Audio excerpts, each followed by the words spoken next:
오늘은 이제 열왕기상 10장 2절로 12절까지 하나님 말씀을 전하겠습니다. 예루살렘에 이르니 스바가 지금의 예멘이라고 그랬습니다. 예멘.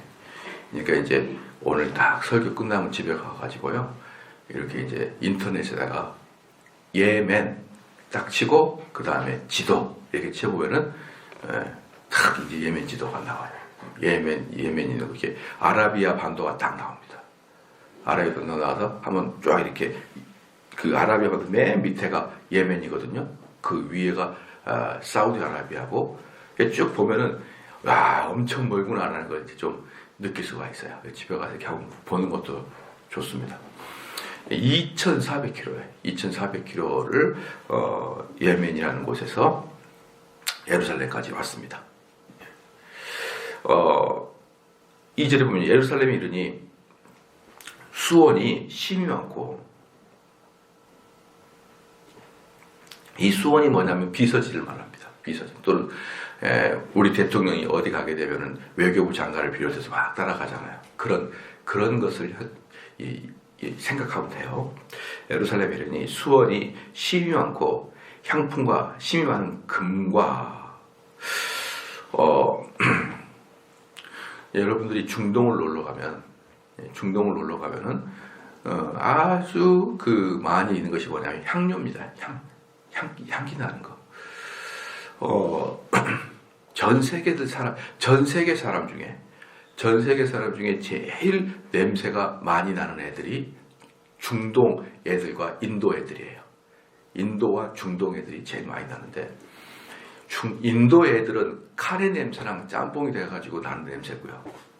이 중동 애들은 그냥 자체적으로 발산하는 그런 이상한 냄새가 많이 납니다.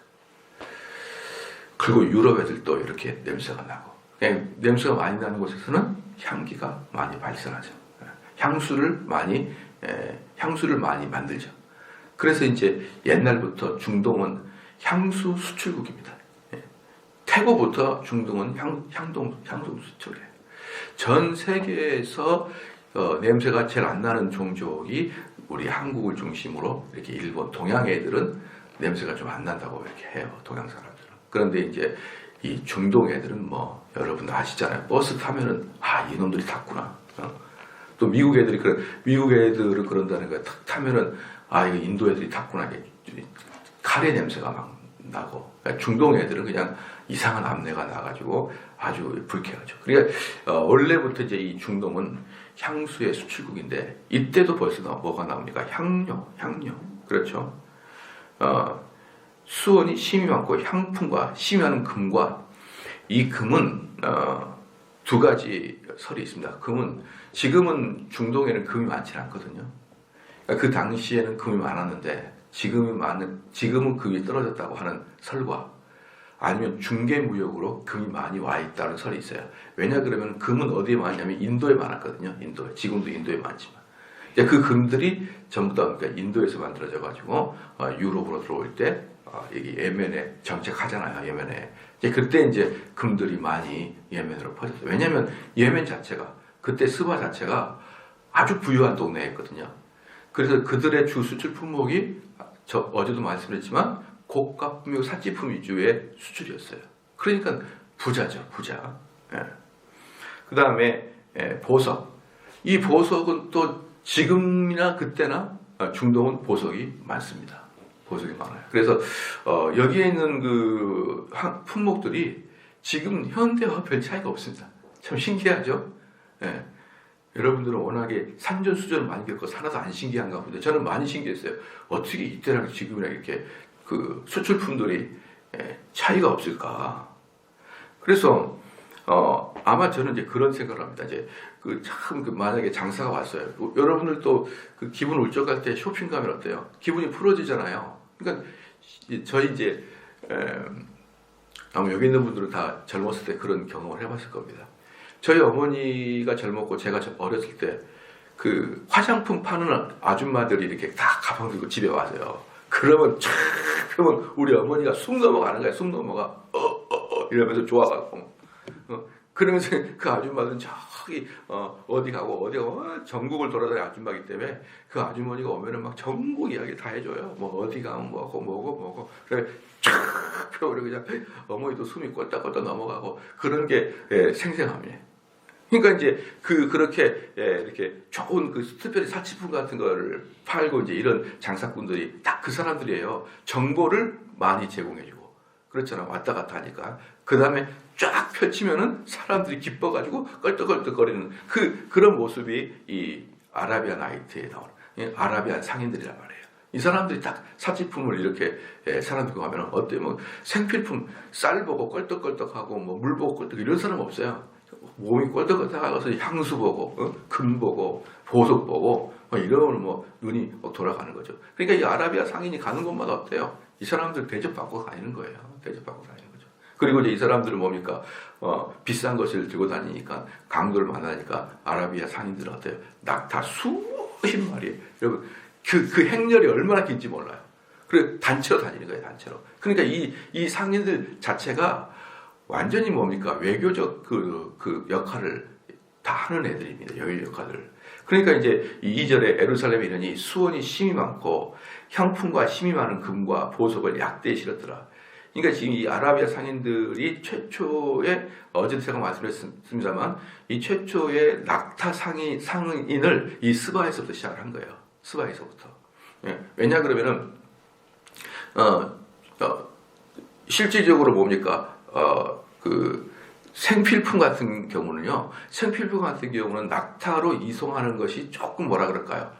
좀 너무 큰 한계가 있어요. 그래서 생필품들은 주로 홍해를 거쳐서 배로 이렇게 이동을 하고 배로 귀중품들은 배로 이동하는 것보다는 낙타가 낫죠. 왜냐 그러면은 중간중간에 또 걸쳐서 쉬었다가 거기서 마을에서 풀고 또 거기서 마을 좋은 것들을 사가지고 또 가고 가면서 풀고 사고 이렇게 하는 게 귀중품이잖아요. 그러니까 낙타 상인들은 주로 스바에서 많이 출발해가지고 저기 이스라엘 거쳐가지고 수리아까지 올라가는 거예요. 사고 팔고 하면서. 그러기 때문에 낙타 상인들은 스바에서부터 최초로 만들어졌다라고 보는 그 설이 가장 큽니다. 그러니까 그 길이가 길면 장장 1km가 넘어요. 그 길이가 쭉 뻗으면은. 그럼 이제 그렇게 해가지고 가기 때문에 이 사람들은 그냥 단순히 장사가 아니라 그 장사꾼들이 한번 지나가지고 여관에 딱 가봐요. 그럼 여관 전체가 어때요? 다 경제적으로 호황을 누리는 거 아니에요. 그리고 거기 있다가 하루 있다가 우리 여행하는 것처럼 하루 있다 가는 게 아니고 하루 이틀 묵어요. 왜냐하면 다시 에너지를 충전해야 되니까. 그래가지고 가고 그러면은 한 번씩 이 사람들이 마을에 올 때마다 마을은 어때요? 경제적으로도 혜택이 받고 그 다음에 이런 사람들이 오니까 기쁘고 재밌고 마을 잔치고 이런 사람들이 사실은 상당히 기쁨을 줄 수 있는 그런 존재였던 것이죠. 그러니까 이제 그렇게 해가지고 이제 이번에는 그런데 이제 그런 그 사람들이 뭐냐 그러면 장사꾼들이 아니라 아예 국가의 왕이 국가적인 사절단을 동원해서 왔다는 뜻입니다. 국가의 사절단 동원해가지고. 그래서 제가 솔로몬에게 나아가 자기 마음에 있는 것을 다 말하며 자기 마음에 있는 게 뭐예요? 어제 1절만 볼게요. 수아 영이 여호와의 이름으로 말미암아 솔로몬의 명예를 듣고 와서 뭡니까? 여러 문제로 저를 시험코자. 여러 문제로 저를 시험코자. 그 여러 문제가 바로 마음에 있는 거예요. 그러니까 이 마음에 있는 속마음을 얘기했다 이런 뜻은 아니에요. 그러니까 스바 여왕이 물어보려고 마음에 다 준비를 해온 거예요. 나 만나면 솔로 만나면 이거 물어봐야지 저거 물어봐야지 다 이렇게 해가지고 수첩에 적어가지고 와가지고 이제 물어보는 것이죠. 그런데 이제 왜 그러냐 그러면은 두 가지 이것도 두 가지예요. 첫 번째는 정말 솔로몬에게 묻고 싶은 거예요. 자기 인생에 해결되지 않는 문제도 있을 거 아니에요. 그 문제를 솔로몬에게 묻고 싶은 첫 번째. 두 번째는 뭐냐면 테스트하는 거라니까요. 테스트. 정말 이 왕이 지혜로운 왕인가? 그래서 어제도 말씀드렸지만 우리들 선비들 딱 만나면 먼저 탁 시절 한 수 읊어요. 시절 한 수 딱 읊으면은 저 사람이 또 시절을 받아가지고 탁 끝말 있게 하는 것처럼 딱 또 읊어요. 그럼 또 여기서도 탁 읊어요. 속으로 이 사람 공부 많이 했네. 이러면서 서로 이제 간을 보는 거 아니에요. 이제 그렇게 해가지고 어때요? 지식적인 서열을 딱 정하는 거죠. 그렇죠. 목사님들도 모이면 진짜 재밌습니다. 목사님들 모이면요. 이제 좀 새로운 목사님들이 이제 와가지고 딱 이제 공부 좀 열심히 하는 목사님들이 보이는 거예요. 집에 앉습니다. 책 보고 이제 이런 목사들이 딱 모이면요, 목사님들이 말을 안 해요. 말을. 입을 열면은 이제 서열이 정해지는 거야. 입을 열면 쟤는 몇 단계이기 때문에 이렇게 막 있습니다. 그러다가 누가 이제 딱 무슨 주제를 딱 터뜨리면은 여기서 되게 저기서 되게 이야기가 이제 꽃이 피면은 저 사람의 수준은 어느 정도 다 이렇게 짐작이 가요. 아주 재밌어요. 처음에는 이야기를 안 합니다. 저는 이야기 안 하고, 그 다음에 교회, 요즘에 코로나 때문에 뭐 잘 안 되죠. 이렇게, 가짜, 평안을 다 물어요. 관심도 없죠. 천목 목사님 교회 부흥하는지 안 부흥하는지 뭐 관심 있어요. 그러나, 코로나 때문에 어떻습니까? 이제 이러다가, 뭐 요즘에 이러면서 이제 신학적인 이야기가 나면은 하나씩 탁탁 얘기하는. 그 중에, 여러분들도 어느 분야마다 천재가 있듯이 그 중에 톡 튀어나온 사람들이 있어요, 보면은.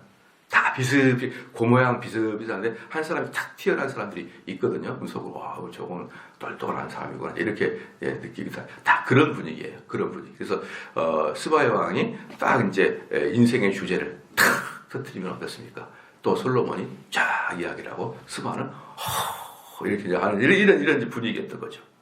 그러니까 실질적으로 진짜 궁금한 것도 있고 스바야 왕이 진짜 인생에 풀리지 않은 문제가 있을 것이고, 또 하나는 그럼에도 불구하고 물어봐야 될 거 아니에요. 2,400km 걸어왔는데 이 사람 만나려고 무턱대할 수 없잖아요. 그러니까 2,400을 걸어와서 자기가 마음에 준비했던 여러 가지 난제들 있잖아요. 이건 웬만한 못 푸는 문제들을 딱 던짐으로 말미암아서 솔로몬이 대답 하나 못 하나를 시험했던 것입니다. 그러니까 3절에 솔로몬이 그 듣는 말을 다 대답하였으니 왕이 음미하여 대답지 못한 것이 없었더라. 솔로몬이 그가 묻는 것을 전부 다 대답했다는 거예요.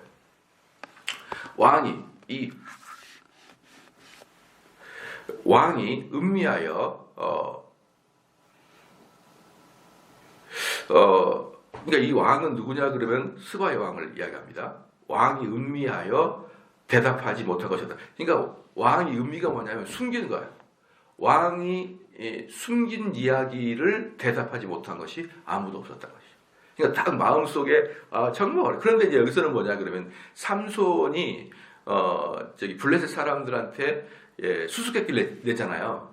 뭐 강한 자가 약한 자를 하고 막 이러면서 그 자기가 경험했던 것을 수수께끼 내잖아요. 그 못 맞히면은 너희들 다 죽이겠다 뭐 이랬잖아요. 그런 것처럼 얼토당토하는 수수께끼 말고 그런 수수께끼를 얘기한 게 아니에요. 뭐 예를 들어서 이 문제 맞히면은 100만 원 줄게 이런 다음에 우리 아내 발 크기는 몇 밀일까? 뭐 이런 이상한 그 아무도 모르는 그런 수수께끼를 내는 게 아니고 정말 지혜로운 그 인생의 철학적 주제 그런 걸 낸 거예요. 철학적 주제. 만약에 이제 우리들이 만약에 모인다 그러면은 지난주에 제가 설교했던 것처럼 뭐라 할까요? 타락전 선택설이 무엇일까요? 타락 후 선택설의 차이가 뭘까요? 이 차이가 있을 때 우리 성도들의 반응은 어떨까요? 이런 것들은 여러분 들어보지 않으면 아무도 모르잖아요.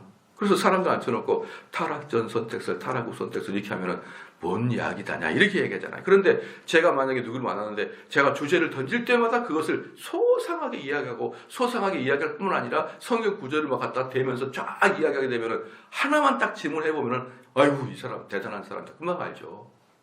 또 제가 또 딱 그 사람한테 알고 그 뭐 세대주의적 전천연설과 역사적 전천연설의 차이가 뭡니까? 그럼 쫙 이야기하면서 역사와 신학과 교리와 그다음 성경을 가지고 쫙쫙쫙 이야기하게 되면 한 문제만 물어봐도 이 사람이 내공을 알죠. 안 그래요?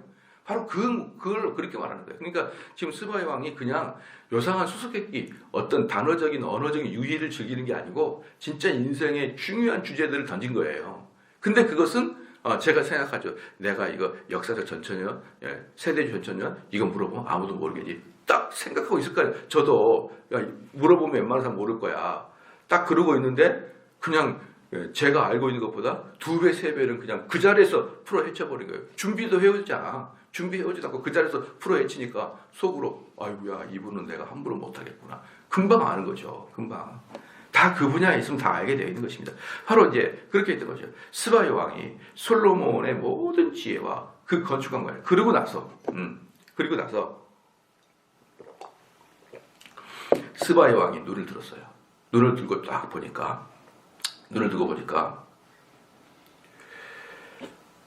어떻게 이렇게 건축한 궁이 이렇게 아름답냐 말이에요.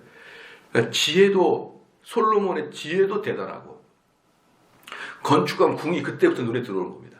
솔로몬의 지혜를 듣고 들어왔기 때문에 일단 그 사람을 테스트한 다음에 그 다음에 이제 궁궐을 보니까 깜짝 놀란 거예요. 스바의 왕이. 5절, 그 상의 식물과 그 신복들의 좌석과, 여기서 잘 봐보십시오. 그 다음에 신하들의 시립한 것과 그들의 공복과 술 간원들과 여호와의 전에 올라가는 층제를 보고 정신이 현황하였다는데, 그러니까 지금 정신이 현황하였다 뜻은 뭐냐면 정신이 압도되었다, 황홀경에 빠졌다 뜻이에요. 황홀경에 빠졌다. 황홀경에 빠졌다. 그냥 잘 봐보십시오. 그 상의 식물과 엄청난 많은 양의 음식과 고가의 음식도 있었어요. 그러니까 솔로몬의 궁전이 성전부터 시작해서 궁전까지 엄청나게 크다 그랬잖아요. 거기서 일하는 모든 사람의 음식을 말하는 겁니다. 엄청난 양의 음식들이 쏟아져 나오는 걸 보고 또 그 음식들의 질들을 보면 너무나 고가품을 먹고 있는 거예요. 그 다음에 신복들의 좌석. 신복들의 좌석이 뭐냐 그러면은 왕의 최측근들을 말합니다. 최측근들. 이 신복들하고 그 다음에 공복들이 좀 달라요. 공복들은 대관, 우리로 말하면 장관들이에요. 장관들이고 그들이 공복들이거든요. 신복들은 누굽니까? 그 청와대 안에서 대통령 바로 옆에 민정수석 막 이런 애들 있잖아요. 얘네들이 신복이고 공복은 장관이고 격이 좀 있는 거예요. 서열별로는 장관이 더 높은 것 같아도 실질적으로 뭡니까? 비서실장이나 뭐 경호실장 얘네들이 더 높은 거죠. 안 그래요? 청와대 바로 옆에서 대통령의 실질적으로 대통령을 만나러 가려 그래도 얘네들을 거치지 않으면 못 가니까 얘네들이 사실은 장관들보다 높이 있잖아요. 그래서 옛날에 왜 박정희 때 보면은 차지철이가 막 법무부 장관, 국방부 장관 막 이렇게 영화 보면 여러분 뭐 보잖아요. 안 봤나 모르겠는데 국방부 장관 똑바로 못해. 근데 차지철 직위가 대위야, 대위. 다이아몬드 세계 대위. 근데 대위가 감히 막 2스타, 3스타가 넘은 국방부 장관 같은 데다 장관 막 이렇게 보면은 좋은 시절이었다 그런 생각이 드는 거죠. 그러니까 이게 계급이 문제가 아니라 직분 자체가 왕 옆에 있으면 그 사람이 뭐 최고로 뜨는 거 아니겠습니까? 그렇죠. 그래서 김재규도 뭐였어요? 대통령 최측근, 바로 그런 사람이었어요. 그렇기 때문에 여기에 보면은 신복들과 공복들을 여러분들이 이렇게 구별한 거 볼 수 있고, 그 다음에 술 관원은 누구냐 그러면 그야말로 왕의 가장 신복이죠. 왕 바로 옆에서. 여러분 아시지 않습니까? 요셉이 술관원 맡은 자를 이렇게 예언도 해줬잖아요. 그죠? 그러면은 뭡니까? 술관원 맡은 자는 술만 맡은 게 아니에요. 뭐죠? 요즘 말하면 완전히 경호실장입니다. 경호실장이에요. 그래서 모든 사람이 술을 갖고 갈 때 다 이제 음식을 다 만들어요. 왕한테 갈 거. 그러면 뭡니까? 이 사람이 다 마지막에 먹어보는 거죠. 먹어봐서 독이 있는지 없는지 검사하기 때문에 신복은 누굽니까? 이 술 맡은 관원은 왕이 생각했을 때 꼭 나의 형제나 마찬가지예요. 그 사람들 나랑 어렸을 때 자라고 형제이거나 형제만큼이나 믿을 만한 사람이 여러분 술 맡은 관원이기 때문에 사실은 술 맡은 관원은 왕이 가장 의지하는 사람이겠죠. 이 사람만큼은 뭐 부모나 형제나 그런 관계예요. 그런 관계. 이제 그런 사람을 딱 보고 여호와의 이제 거기 봅시다. 그다음에 뭐냐면 다시 5절 볼게요. 신복들의 좌석, 신하들의 시립. 그러니까 신하들이 서 있는 것, 신복들의 좌석, 신하들이 서 있는 것. 이것들이 뭐냐 그러면요. 그냥 이렇게 막 살을 보고 있는 게 아니라 그 사람들이 딱 체계를 가지고 딱 그 좌석에 앉아 있는 걸 말하는 좌석에 앉아 있는 것. 그 좌석에 딱 서열별로 앉아 있는 걸 말하는 거예요. 그걸 뭘 의미하냐 그러면요. 지금 스바 양이 뭘 보고 지금 깜짝 놀랐냐면 너무나 궁전이 체계적인 거야. 일사불란하고 이렇게까지 체계적일 수가 없는 거예요. 그러니까 만약에 아프리카 대통령이 딱 한국에 왔는데, 딱 한국에 왔는데 공항에서부터 기겁을 한 거예요. 우리 공항 어떻습니까? 모든 게 체계적이고 모든 게 뭡니까? 컴퓨터로 되어가지고 뭐 그냥 탁탁 하잖아요. 다른 약간 그 못 사는 국가의 공항을 가보세요. 거기하고 인천공항을 딱 보면은 모든 게 탁탁 기계로 되는 거예요. 컴퓨터로. 저는 정말 놀랬던 게 뭐냐면 쫙 서울에서 KTX를 타고 부산까지 가는데 아무도 표를 검사를 안 해요. 언제 옛날에는 저는 기억하거든요. 꼭 요만하게 생긴 표를 딱 주면은 탁탁 찔렀던 게 기억이 나요. 기차 차장이 딱 찔러가지고 하는데 아니 여기서부터 부산을 가는데 아무런 표를 검사를 안 해요. 그 갑자기 내 생각에 그럼 표 없이 타도 되겠네 이런 이 전적 타락한 인간의 그런 생각이 떠오르더라고요. 한 번은 이제 저희 교회에서 아현동에 있을 때 교회에서 우리 이제 부산인가 어디 광주인가 부산인가 아마 교회에서 총회를 모임으로 우리 장로님들하고 원로 목사님하고 저하고 이렇게 간 적이 있었거든요. 한 네 분이 간지가 있었는데 우리 교회에 차상위 계층이나 아주 어렵게 살아가지고 국가에서 보조받은 그런 분이 계셨어요. 교회에 아주 어렵게 살아가지고. 그분이 이제 우리가 부산 가니까 목사님 제가 끊으면 30% DC가 돼요 그러더라고요. 30%인가 50%가 DC가 돼요. 아주 차상위 제일 어렵게 사는 분이니까 제가 끊으면은 50%인가 30% DC가 돼요. 그래서 그러세요? 그럼 4개를 좀 끊어주세요 그랬어요. 그 4개를 다 끊고 이제 그 사람이 끊으니까 엄청 싸게 끊어가지고 우리 기분 좋아가지고 야 이거 참 세상이 좋다 이러면서 다 4분이서 총회 가니까 양복을 멋지게 딱 차려입고 앉아가지고 하는데 그 예쁜 여성 차장이 오더니 저기요 여러분들 표로 끊으신 건가요? 묻더라고요. 그래서 아니요 누가 끊어줬는데요. 왜 그러세요? 그랬더니 복장을 보니까 이거 아닌데요. 그러니까 그 사람의 인터넷에 가지고 다 있는 거예요 이 속에. 그래서 이 사람이 그 국가에서 이렇게 돈 받고 지원받은 사람 있잖아요. 그 사람 4명이 딱 탔다는 거야. 이게 표가 나와요. 하나, 둘, 셋, 4명이. 그래서 딱 보니까 제일 좋은 양복을 입고 4명이서 해맑게 웃고 있는데 도저히 자기들이 보기에는 아닌 거죠. 그래가지고 나머지 금액을 더 냈죠.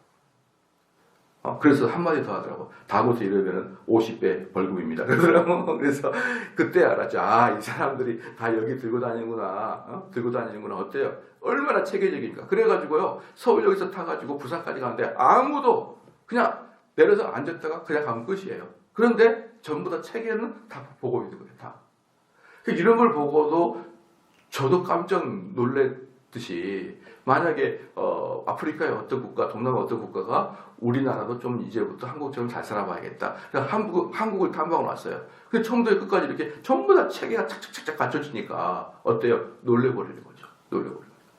한국에서 또 오래 살다가 미국이라는 다시는요. 느낌이 촌동네 같아요. 왜냐 그러면 땅이 넓어가지고 시골들에는 정말 촌 같거든요. 땅이 넓어가지고. 근데 거기에 이제 한국에서 좀 오래 살다가 미국 간 그 청각이 이런 이야기를 한번 하는 걸 봤어요. 자기가 딱 그 마을에서 버스를 타려고 기다리는데 아무리 둘러봐도 다음에 버스가 언제 옵니다라는 표가 없다라는 거예요. 한국은 있거든요. 다음에 버스가 몇 분에 도착합니다. 이것을 경험하고 미국 가는데 그게 없이 허공을 쳐다보고 있으려니까 한국이 그리웠다라고 표현. 내가 언제까지 기다려야 되며 내가 왜 이런 불편한 시스템 속에서 있어야 되나 이러면서 자기감을 느꼈다는 거죠. 그러니까 선진화되어 있는 여러 그 체계를 보면서 스바이 왕은 놀란 거예요. 그러니까 여기서 지금 당시 말하는 게 뭡니까? 신하들과 공복들과 막 이런 사람들이 쫙 있는 것 자체를 놀란 게 아니라 그들의 좌석들에 배치된 것, 즉 완벽하게 국가가 왕궁 자체가 체계적으로 시스템적으로 기계적으로 탁탁탁 움직이는 걸 보고 야, 이 제도가 엄청나구나. 그러니까 결국 뭡니까? 그 제도가 움직이는 것도 그 그 제도가 기계적으로 움직이고 아주 체계적으로 움직인 것도 결국 누구 때문에? 솔로몬의 머리에서 나온 거예요. 솔로몬의 머리에서. 그러니까 아무나 못한 거죠. 아무나 못한 것을 솔로몬의 궁정에서 그렇게 하고 있는 것입니다. 자, 봅시다. 그냥 그걸 보고 정신이 없었고, 그 다음에 여호와의 전에 올라가는 층계를 보고, 그 얼마나 층계가, 그러니까 왕궁이 있고, 그 다음에 성전이 있어요. 먼저 왕궁이 있고 성전이 돼, 왕궁에서 성전 올라갈 때는 높이 올라가는 거죠. 근데 그 계단이 얼마나 멋있었으면 그 계단을 보고 황홀경에 빠지겠냐고요. 황홀경에.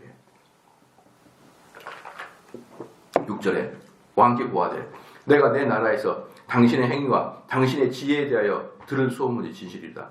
여기가 어디입니까? 2400km 떨어진 곳에서도 솔로몬의 지혜와 솔로몬의 행위, 행위가 뭡니까? 이 지혜로운 나라를 다스림, 이런 행위들을 들었건만 이게 헛소문이 아니었군요. 헛소문이 아니었군요. 그러니까 이렇게 똑똑한 사람은 그렇게 그 대륙을 지나서라도 소문이 나더라는 것이죠. 내가 그 말들을 믿지 아니하였더니, 그러니까 이 사람의 성향은 참 맞아요. 소문들은 여러분 믿지 않아야 됩니다. 일단 소문들은 한 10% 정도만 인식을 해야지, 악한 사람들은 소문을 들으면 2배, 3배씩 뻥튀기는 거거든요. 그렇죠. 그러니까 이 스바야 왕도 어느 정도 과장이나 거품이 끼어 있겠지라고 생각을 했던 거죠. 자기가 직접 확인하지 않고 믿지 않습니다. 믿지 아니하였더니 이제 와서 목도한즉 내게 말한 것은 절반도 못 되니 당신의 지혜와 복이 나의 들은 소문에 지났도다. 그러니까 직접 보니까 내가 들은 것보다 훨씬 크더라. 여러분, 신기한 게 외국의 여행지는요, 외국의 여행지는 많은 경우에 사진을 탁 찍으면 거의 대부분 사진보다 현지가 아름다워요. 한번 여러분들이 외국 여행을 한번 가봐요. 근데 우리나라는 탁 찍으면 사진은 너무 아름다운데 현재 가면은 지금 현실은 너무 놀라워요. 깜짝 놀래요. 그래가지고 사진 기술. 그런데 진짜 아름다운, 자연이 아름다운 것은 사진이 못 담아내요. 그렇잖아요. 그러니까 지금 스바야 왕이 그런 거예요. 사진을 못 담아내는데 실제로 와보니까 이거 너무 어마어마한 거거든요. 너무 어마어마한 거거든요. 8절에 복되도다 당신의 사람들이여. 당신의 사람들이라는 뜻은 뭐냐면 당신의 가족들 또는 친인척들을 말합니다. 항상 주변에 있는 사람들. 그러니까 당신의 가족들은 참 복되도다. 당신의 신복들이 항상 당신 앞에 서서 당신의 지혜를 들으미로다. 당신 참 복되도다. 참 복되도다. 이 궁궐의 사람 참 복되도다. 9절에 당신의 하나님 여호와를 송축할지로다. 여호와께서 당신을 기뻐하사 이스라엘 위에 올리셨고 여호와께서 영영이 이스라엘을 사랑하심으로 당신을 세워 왕위를 삼아 공과 의를 행하셨도다 하고. 여러분 가볼까요? 그 솔로몬의 이 지혜는 누가 예수 그리스도의 지혜를 상징하잖아요. 그죠? 그럼 솔로몬의 지혜를 듣고자 해서 2400km 떨어진 외국인 여성이 이 황금과 보석과 그 다음에 향수를 들고 와가지고 바쳤잖아요. 자, 누가 그랬죠? 예수님이 태어날 때 동방 박사들이 향유와 모약과 유황을 가지고 바쳤잖아요. 그것의 예표예요. 그것의 예표입니다. 그러니까 진리가 오실 때는 그 금은보화를 바리바리 싸들고 그 진리의 지혜를 들으려고 가는 것은 인간의 당연한 의무고 도리예요. 그 지혜를 들으려고. 그렇잖아요. 그럼 한번 봐보십시오. 솔로몬의 지혜가 아무리 위대하다고 한들 예수님의 지혜보다 발의 때만큼도 못하겠죠. 솔로몬의 지혜가 아무리 위대하다고 한들 예수님의 지혜가 발의 때만큼도, 예수님의 지혜가 발의 때만큼도 안 되는 거예요. 동의하시죠? 그러면 또 하나 물어볼게요. 예수님이 가르쳐준 그 지혜, 복음서와 또 여러 가지 서신서들은 그것을 잘 해석한다 그러면 솔로몬이 가지고 있는 지혜보다 그 복음서와 로마서와 여러 가지 서신서들이 솔로몬이 가지고 있는 것보다 더 탁월하다는 거 아시겠죠? 이게 계시의 전진성이에요. 계시의 전진성은 점점 그 계시는 더 구체화되고 더 정확하게 되고 더 아름답다라고 표현하는 게 계시의 전질성이에요. 그래서 여러분 아브라함이 알고 있던 하나님과 다윗이 알고 있던 하나님은 확 차이가 납니다. 아브라함이 알고 있던 하나님과 다윗이 알고 있던 하나님의 그 역사와 경륜은 확 차이가 나는 거예요. 그러니까 아브라함은 글 하나 못 남겼는데 다윗 같은 경우는 엄청난 글을 남기잖아요. 그리고 그 글들의 흐름을 보게 되면은 아브라함이나 이삭과 야곱하고는 다윗하고는 비교가 안 됩니다. 엄청난 양들의 그 글들을 보면요 비교가 안 돼요. 또 하나 볼게요. 다윗보다 바울의 글이 훨씬 더 깊습니다. 도대체 다윗은 손도 못 대는 부분을 바울은 탁 손을 대서 쓰는 거예요. 막 쓰는 겁니다. 비교가 안 돼요, 여러분. 다윗과 바울은. 그럼 또 하나 물어볼게요. 이 바울의 이야기를 제가 여러분에게 설명을 해드리잖아요. 그건 뭐냐 그러면은 2400km를 달려와서 스바의 왕이 솔로몬이 듣는 것보다 여러분이 듣는 것이 훨씬 더 깊고 신비스럽고 아름다운 거예요. 여러분 알겠습니까? 동의가 됩니까? 안 됩니까? 별로 안 되는 것 같은데 착각하지 마십시오. 솔로몬이 가르치고 있는 것보다 바울이 가르치는 게 몇 배, 몇십 배나 더 깊고 훌륭한 겁니다. 그러니까 그 솔로몬의 그 계시의 점진성에 의해서 별것도 아닌 이야기를 들으려고 2400km를 황금과 무수한 향수를 들고 와가지고 바쳐서 그거 지혜를 하나 듣고 놀래서 자빠질 정도면은 어때요? 지금 저희들이 복음을 전하는 이 복음을 들으면 여러분들은 하루하루 놀래가지고 하루하루 기뻐서 하루하루 황홀하게 빠져서 다녀야 되는 거예요. 여러분 그러고 있죠? 얼굴 표정들이 지금 얼굴 표정들이 이 스바 여왕이 당한 황홀경에 빠져 있는 것 같아요. 여러분 이게 뭐 취해 있는 것 같지 뭔 말이냐? 약간 다른 개념의 황홀. 예? 약간 다른 개념의 황홀인데 뭔 말이야 멀뚱멀뚱. 여러분이 듣고 있는 것보다 비교도 안 되는 것을 조그만 것을 들었어요. 스바 여왕은. 지금처럼 구원의 경륜과 예수 그리스도의 속죄 대속 사역과 이런 거 듣지도 못해요. 칭의와 황금 사슬과 이런 내용 듣지도 못하는데 와가지고 뭐라고 하십니까? 당신의 가족들과 당신의 주변에 있는 사람은 복되도다. 그래서 제 설교를 좋아하시는 멀리 있는 사람들이 항상 하는 얘기가 뭐냐면 삼성제일교인들은 복됩니다. 삼성제일교인들은 복됩니다. 여러분 그 말 들어볼 거예요. 저희 교회를 다니지 않고 멀리 계신 분들은 그 얘기 해요. 어떻게 이것을 매주마다 듣고 일주일이면 몇 번씩 듣습니까? 왜냐? 복음은 솔로몬의 지혜보다 몇십 배, 몇백 배나 아름다운 것이니까. 그러니까 뭐 우리들만 상상해도 뭐 저와 같은 불충한 또 별로 똑똑하지도 않은 제가 잠시만이라도 바울을 해석해줘도 어때요? 이런 비스꾸름한 이야기 들어요. 그러면 진짜 바울이 와가지고 강론한다면 어때요? 2400km가 아니라 24,000km에서 와가지고 비행기 타고 와가지고 여기 주변에 살면서 이 말씀을 듣고자 다 달려오는 것입니다. 다 달려오는 거죠. 그래서 저는 교회를 개척을 했는데 목사님 10년 동안 온 사람이라고는 겨우 몇 명 안 돼. 저는 그분은 목회는 그만 빨리 접어준다고 봐요. 왜냐 그러면 그분의 말씀이 정말 지혜롭다 그러면 금방에서 찾아서 그 말씀을 들러 와야 됩니다. 와야 돼요. 그게 지혜예요. 왜냐 그러면 하늘에 속해 있던 복음이 이 땅에 내려오면은 여러분 지금 저한테 설교를 몇 년째 들어도 어때요? 몇 년째 들어도 물론 여러분 머리가 나쁜 탓도 좀 없잖아 있지만 들어도 신기롭고 들어도 새롭고 들어도 좋고 여러분 그러지 않나요? 그게 바로 하늘의 복음이에요.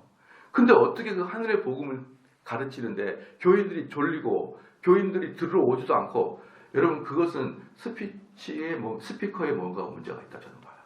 제가 문제가 있다고 봅니다. 그래서 참 말씀을 드리기 잔인하다고 느낄 수 있지만 그렇게 10년 동안 겨우 한 10명 앉혀놓고 계속 목회한다 그러면 주님이 나에게 맡겨준 인원이 작을지라도 그렇게 자기를 너무 위로하지 말고 이렇게 생각하면 돼요. 내가 가르치는 것에 문제가 있나?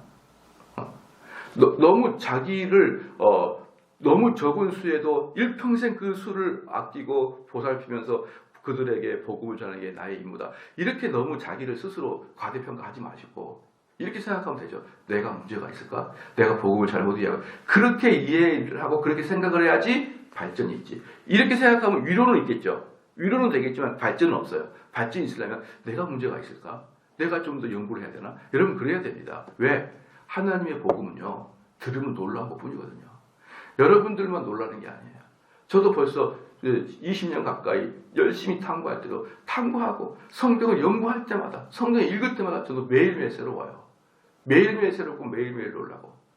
야, 이런 말씀이 그렇기 때문에 저는 벌써 20년 가까이 놀래고 매일 놀래는데 20년 가까이 여러분들도 앞으로 50년을 매일 놀래야 돼요. 그러다가 매일 안 놀래는 날은 무슨 날이에요? 죽는 날이죠. 그날은 놀래지 않겠죠.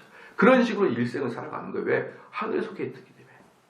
저는 이게 이해가 너무 잘 돼요. 봐보십시오. 20절에 이에 저가 금 120달란트와 심이 많은 향품과 보석을 왕께 드렸으니 스바의 왕이 솔로몬 왕께 드린 것처럼 많은 향품이 다시 오지 아니하였더라. 솔로몬도 더 많이 줘버려요. 더 많이 줍니다. 더 많이 줘요. 여러분 그 큰 집, 큰 며느리 이게 뭡니까? 다 명절 때 둘째, 셋째들이 바리바리 싸워서 용돈도 드리고 그러면 갈 때 어때요? 그만큼도 선물을 또 뭡니까? 전과 뭐 이런 거 해가지고 다 또 가져가라.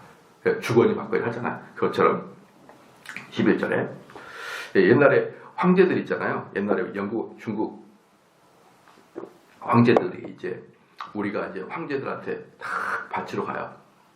바치러 가면 황제들이 고려 사람들 다시 보낼 때 그냥 보내지 않고 바리바리 싸줘요.